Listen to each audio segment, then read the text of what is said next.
Hello, my friends. Another day, another bag of scrap paper.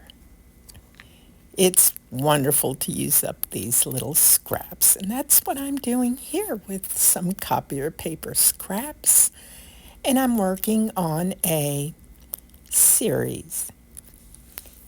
So I'm making these little flowers out of these paper petals, and I'm just joining them together.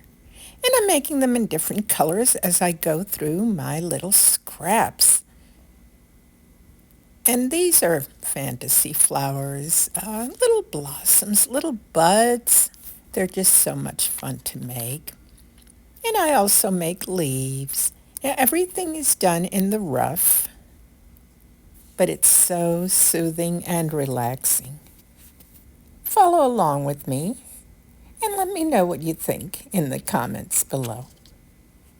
I have found that by far these are the easiest things to make, and I can make them quickly so that I can go through more scraps in that way. But I do have to be careful that it doesn't get overly saturated with liquid, because with this copier paper, it absorbs the liquid so nicely that it does tend to get soft very quickly. So I have to work quickly. Let's keep going. So you see here, I'm not using any wires. I'm just creating a little stem, vine, or whatever you want to call it. Just some kind of support for these leaves. And I will be building upon them as I go, because one single layer will get very weak and I have to double, sometimes triple them up. And, I change the style as I go because they're just little scraps, right? So you may see me modifying it quite a bit here. And it's so tiny. Well, in my eyes, it's tiny. I don't think I could go any smaller than this, but it's about the size of my thumbnail. My finger thumbnail, not my YouTube thumbnail. Anyway, let's keep going. You could use solid colored paper, but of course, I've got a lot of printed scraps from flyers galore. When we used to go out and print flyers for different things, well, I used to participate in a lot of events, so I have a lot of copies left over from what we used to hand out, the flyers. And they're in so many wonderful colors. These bright colors are perfect for little crafts like this. Now I use the liquid starch on it because it just stiffens up the petals so nicely. And it's the same type of starch that I use in all of my Papier Mâché projects. I don't like to use glue because it's way too sticky. But if you don't have liquid starch, be sure and water down your glue before using it.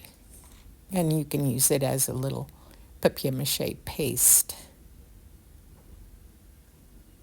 So I just keep on working with this, and I've added on a few other little petals and a little bit to the bottom here because I made like a little funnel so that I could insert it better and give it more support. You see, I fattened up the leaves also. And that's the fun of it, just explore all kinds of possibilities. And I'm going to keep going because I want to use up as much of this green as possible. And I do want to strengthen the little stem here, it has gotten very weak because it is so saturated. So I begin to add some dry strips over it and then pressing them down into shape.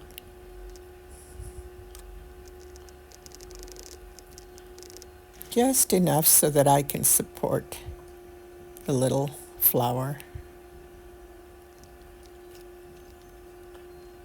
And I just keep doing this until I feel comfortable with it.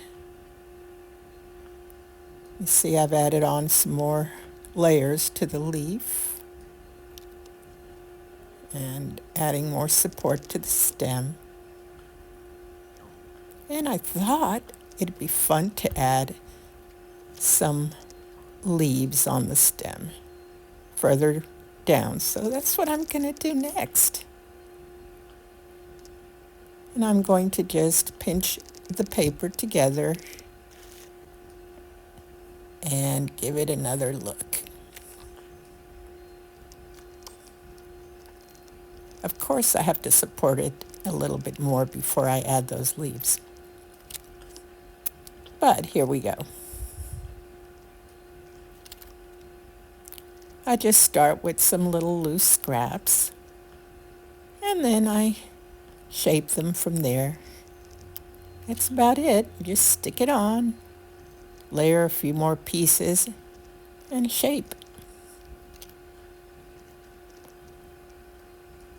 So now I have a little basic fantasy flower, and I'm going to set this aside to dry. Oh, let's see. It needs another petal for the flowers, so I'm going to do that. You could always go back and add more petals. There. I thinned out the stem a little bit more, but here it is. I hope you'll give this a try with your paper scraps. Meanwhile, I want to thank you for having been here with me, and I do hope to see you next time. Bye for now.